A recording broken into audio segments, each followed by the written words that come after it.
अम्मा, आपके बेटे ने मनी ऑर्डर भेजा है। डाकिया बाबू ने अम्मा को देखते अपनी साइकिल रोक दी।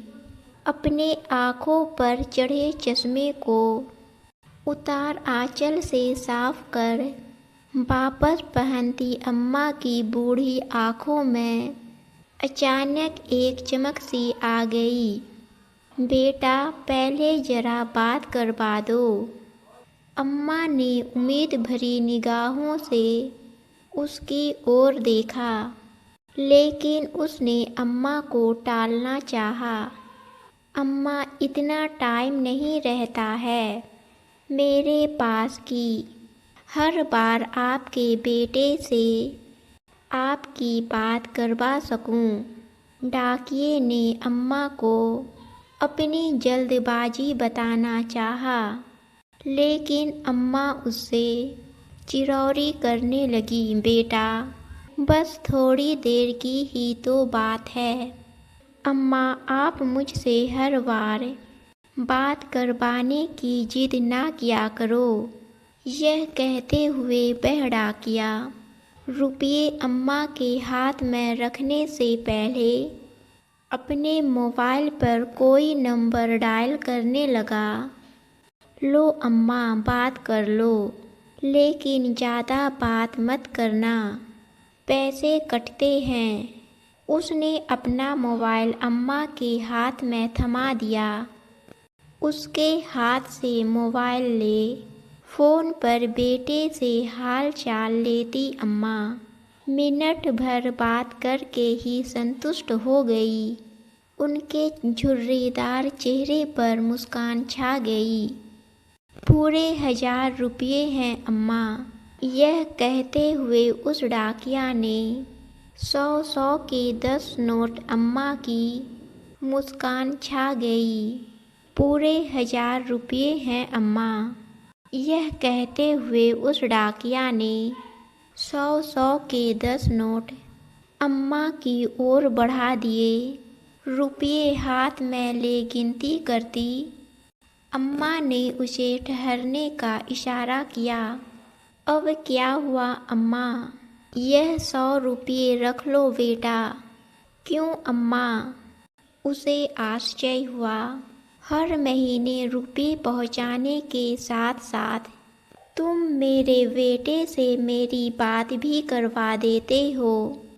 कुछ तो खर्चा होता होगा ना? अरे नहीं अम्मा, रहने दीजिए। वह लाख मना करता रहा, लेकिन अम्मा ने ज़बरदस्ती उसकी मुट्ठी में 100 रुपये थमा दिए और वह वहाँ से वापस जाने को मुड़ गया। अपने घर में अकेली रहने वाली अम्मा भी उसे ढेरों आशीर्वाद देती अपनी देहली के भीतर चली गई। वह डाकिया अभी कुछ कदम ही वहाँ से आगे बढ़ा था कि किसी ने उसके कंधे पर हाथ रखा।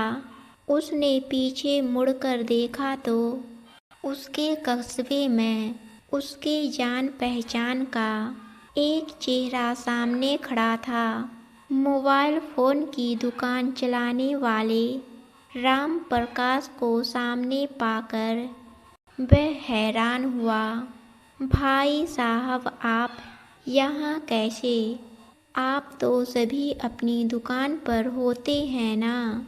मैं यहाँ किसी से मिलने आया था, लेकिन मुझे यहाँ आपसे कुछ पूछना है।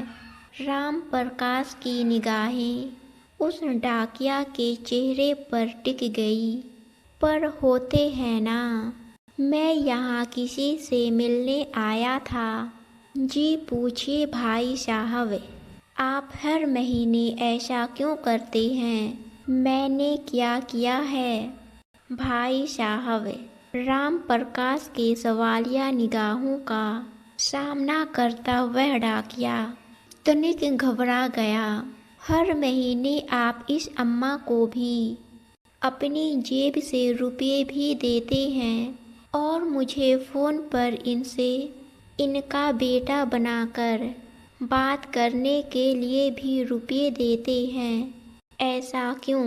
राम प्रकाश का सवाल सुनकर डाकिया थोड़ी देर के लिए सकपका गया, मानो अचानक उसका कोई बहुत बड़ा झूठ पकड़ा गया हो। लेकिन अगले ही पल उसने सफाई दी, मैं रुपये इन्हें नहीं, अपनी अम्मा को देता हूँ। मैं समझा नहीं।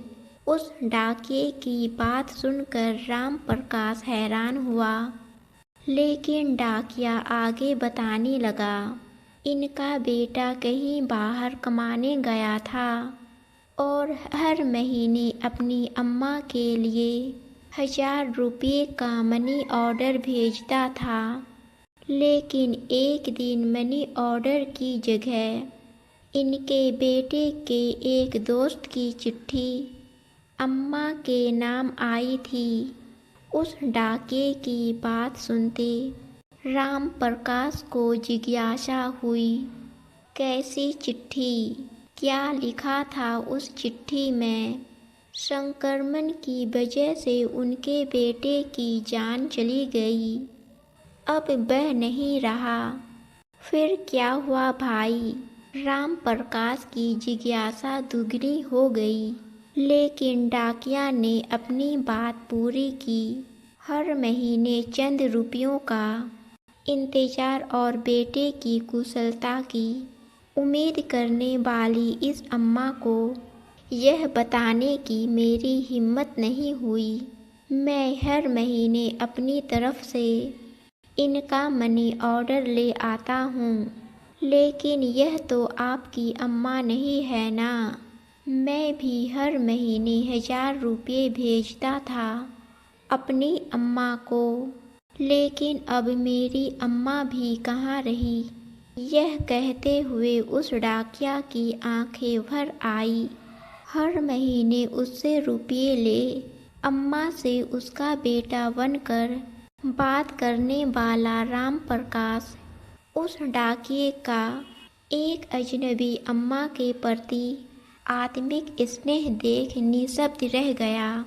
दोस्तों, आपको कहानी पसंद आई तो हमारे चैनल को सब्सक्राइब और वीडियो को लाइक ज़रूर कीजिए।